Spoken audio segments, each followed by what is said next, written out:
రేపు 6వ తారీఖు మరి తెలంగాణ ముఖ్యమంత్రి మిత్రులు రేవంత్ రెడ్డి గారు, ఆంధ్రప్రదేశ్ ముఖ్యమంత్రి పెద్దలు నారా చంద్రబాబు నాయుడు గారు కలిసి భేటీ అవ్వటానికి నిర్ణయించుకోవటం అనేది నిజంగా ఒక గొప్ప పరిణామం. అపరిష్కృతంగా ఉన్న ఎన్నో సమస్యలకి, దశాబ్ద కాలంగా ఉన్న సమస్యలకి పరిష్కారం దొరకాలి.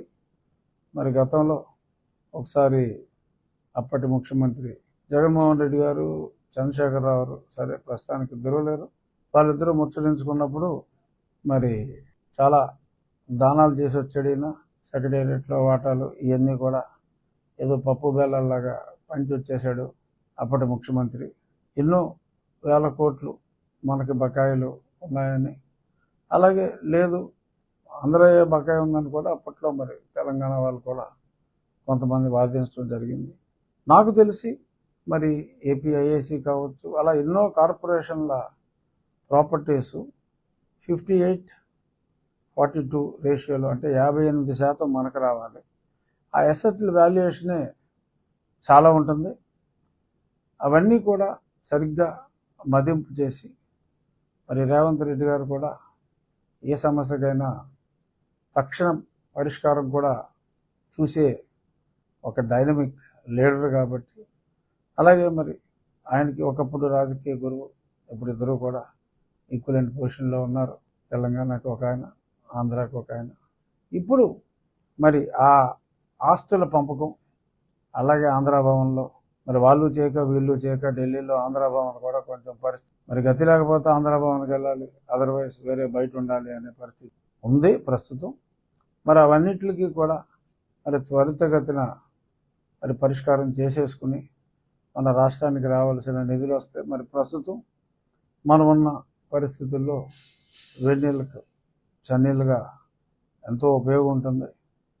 మరి ఆ సమావేశం ముఖ్యమంత్రి వర్యులు ఇద్దరు కూడా మరి ఆత్మీయ సమావేశంగా దాన్ని పెట్టుకొని మరి ఆ రోజే ఒక రోడ్ మ్యాప్ వేసుకొని మరి ఆంధ్ర ప్రజలందరికీ కూడా ఒక మంచి శుభవార్త అందజేస్తారు అన్న ఆశా దృక్పథం తెలుగు ప్రజలందరికీ కూడా కలిగింది.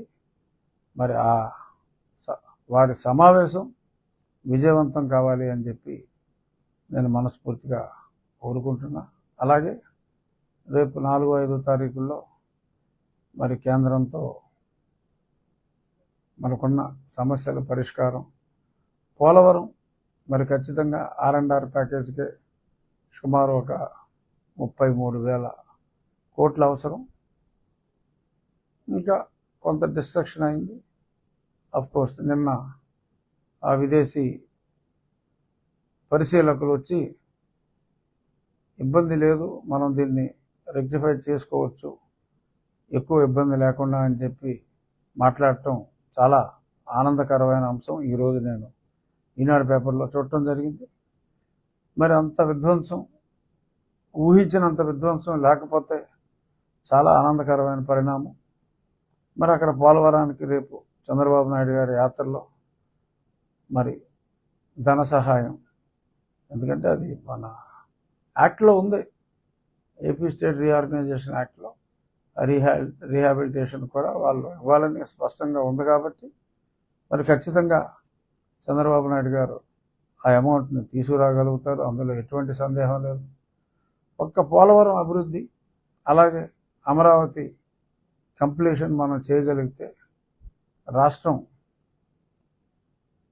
ఊహించిన దానికన్నా ఎక్కువ స్పీడ్లో పురోగతి సాధిస్తుంది అనటంలో ఎటువంటి సందేహం లేదు.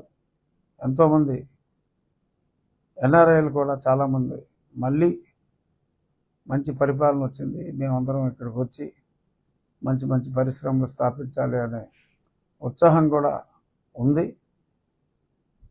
డెఫినెట్గా మరి ఈ ప్యాకేజ్, పోలవరం ప్యాకేజ్, అమరావతికి ఇంకాస్త ప్యాకేజ్ రేపు యాత్రలో చంద్రబాబు నాయుడు గారు సాధించిన తర్వాత ఒక ఊపు వస్తుందనటంలో ఎటువంటి సందేహం లేదు.